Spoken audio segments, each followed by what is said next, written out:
moment of clarity from LeeCamp.net. 23% of corporations have been convicted of a crime. The FBI issues a detailed, well-publicized, well-researched report on crime each year. They strut out there and they say, here it is. We crunch the numbers, and here are your bad guys, your assholes, your bridge trolls, your walking viruses, and look at the amount of harm they've done. And you know what? I thank the FBI for that. But then last year, the FBI slipped up and left corporate crime out of the report. They didn't mention it at all. Oh, wait, that's every year. Every year, the FBI has forgotten to mention the John Madden after Thanksgiving dinner-sized bag of reports on corporate criminals, gangsters with ties on, thugs with cufflinks. Surely not every year, every fucking year. On average, all burglary and street crime adds up to $4 or $5 billion. On average, corporate crime is in the hundreds of billions, if not trillions of dollars. And that doesn't count loopholes and sketchy practices that are technically legal, but smell like a rotting rat carcass bathing in French onion soup.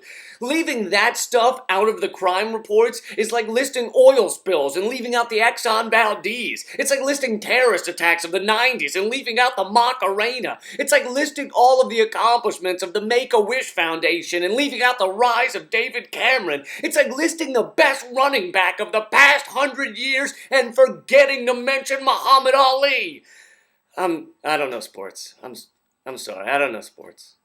And yet we let these corporate criminals continue to operate. We don't do this in other areas of our lives. In order to have a broadcasting license, you must be of sound moral character, and the FCC can take away that license if you've been convicted of a felony. We don't let child molesters continue to serve as teachers at our schools. We don't let bestialites like Newt Gingrich own a petting zoo. Yet we let corporate criminals continue to run our corporations. We need to name these criminals. We need to see them marched out in a criminal lineup, and the country should be asked, which of these men touched you in the 401k? Which of these men fondled your mortgage and violated your IRA?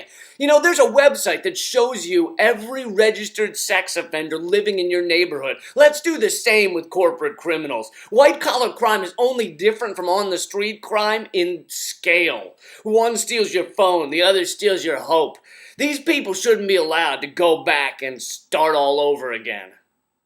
That's been your moment of clarity from LeeCamp.net. Many of the facts in this moment of clarity came to you from Tom Hartman's piece in truthout.org. Check it out. Also, help Moment of Clarity continue. Become a member or donate a little something, what you think these are worth at LeeCamp.net. Also, I'm doing a special just for another week and a half. If you sign up to be a member at any level, I will send you a free signed copy of my stand-up comedy album, Chaos for the Weary, that recently was listed as one of the top 5 comedy albums of the year in Dusted Magazine. So please check that out. And on next week's, the next episode of Moment of Clarity, investigative journalist Greg Palast. Thanks. I don't know about y'all and what you believe. I believe this right now, right here.